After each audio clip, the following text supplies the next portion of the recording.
The first humanitarian flights departed for Tonga early Thursday, carrying much-needed aid supplies to the volcano and tsunami-devastated Pacific Island nation.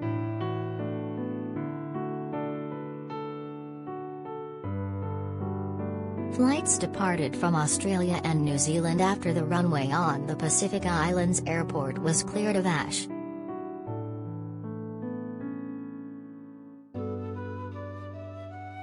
An Australian Globemaster aircraft left Brisbane this morning carrying aid.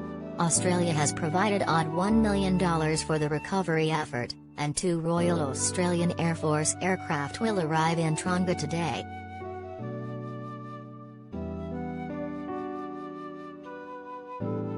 The Australian High Commission in Tonga said, they are loaded with much-needed humanitarian supplies, as well as telecommunications equipment to help re-establish connectivity between the main island and remote islands.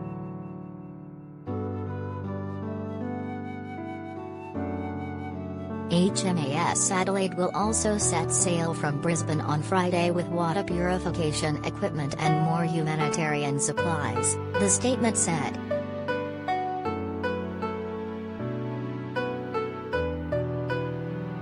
New Zealand's foreign minister said its air force has also sent a C-130 Hercules from Auckland, which will land in Nuku'alofa at about 4 p.m. New Zealand time.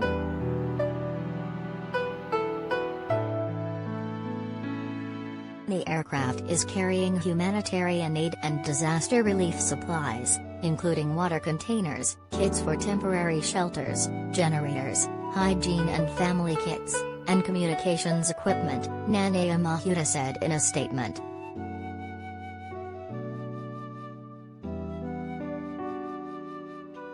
The delivery of supplies will be contactless and the aircraft is expected to be on the ground for up to 90 minutes before returning to New Zealand, she said.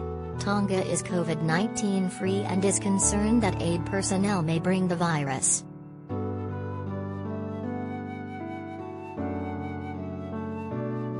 Aid agencies have warned that Tonga is facing imminent water and food shortages after crops and drinking sources were inundated with saltwater and ash from the devastating volcanic explosion which triggered a 50-feet tsunami.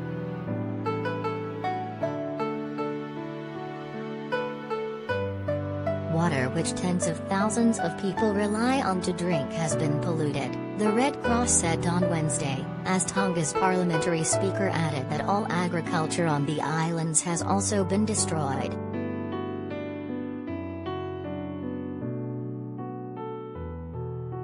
Tongan communities abroad have posted images from families on Facebook, giving a glimpse of the devastation, with homes reduced to rubble, fallen trees, cracked roads and sidewalks and everything coated in grey ash.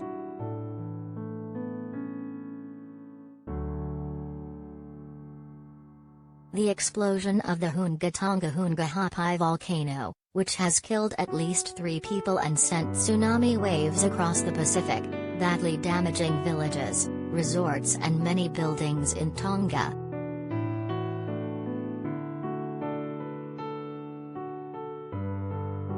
It also knocked out communications of about 105,000 people on Saturday.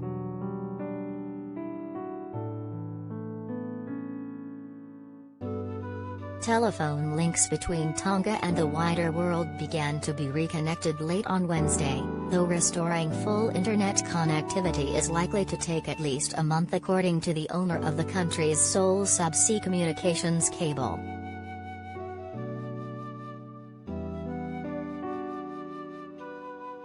Speaking to Reuters from Nuku'alofa, local journalist Marian Kupu said Tongans were in the process of cleaning up all the dust from the volcanic eruption but feared they may run out of drinking water.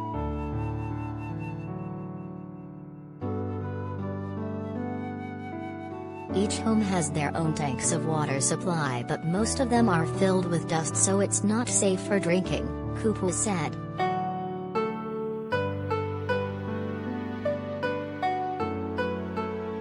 Kupu said a few villages on the western side of Tonga were very badly hit.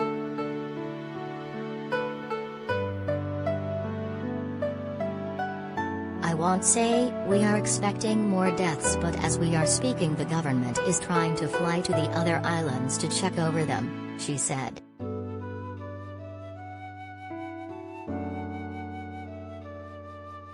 When asked if there was enough food supplies, she said, "I can say maybe we can survive for the next few weeks, but am not sure about water."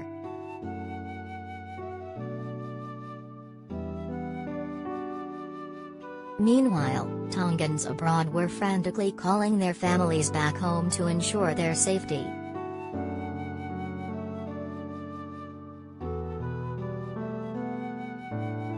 "Today carries a sigh of relief as we are able to communicate with our loved ones back home," said John Pulu, an Auckland-based Tongan, who is a television and radio personality.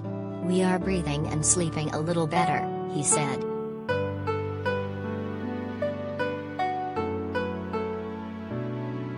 The United Nations said that about 84,000 people, that is more than 80% of the population, has been badly affected by the disaster.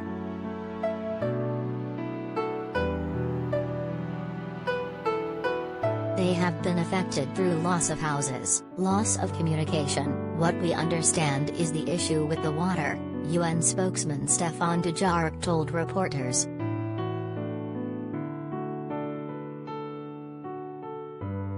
"The most pressing humanitarian needs are safe water, food and non-food items," he said.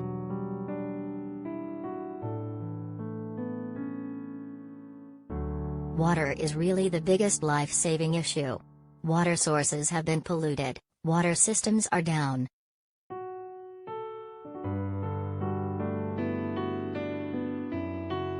New Zealand said Tonga, one of the few countries to be free of the new coronavirus, had agreed to receive 2 of its ships carrying aid and supply, despite concerns about importing a COVID-19 outbreak that would make matters worse.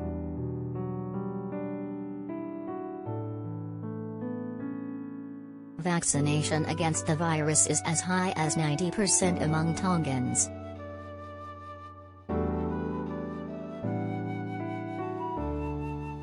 The ships, which was carrying 250,000 liters of water along with other supplies, will arrive on Friday.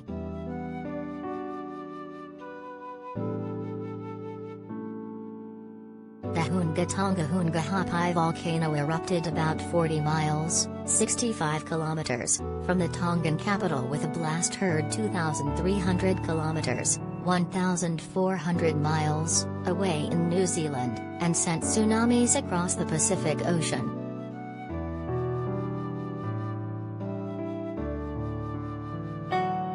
Waves reaching up to 15 meters, 49 feet, hit the outer Hakia Island group, destroying all the houses on the island of Mango, as well as the west coast of Tonga's main island, Tongatapu, where 56 houses were destroyed or seriously damaged, the Prime Minister's office said.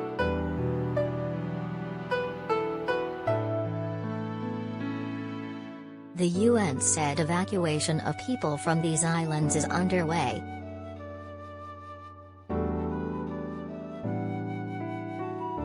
The international airport is being cleaned up and the UN hopes it will be operational on Thursday.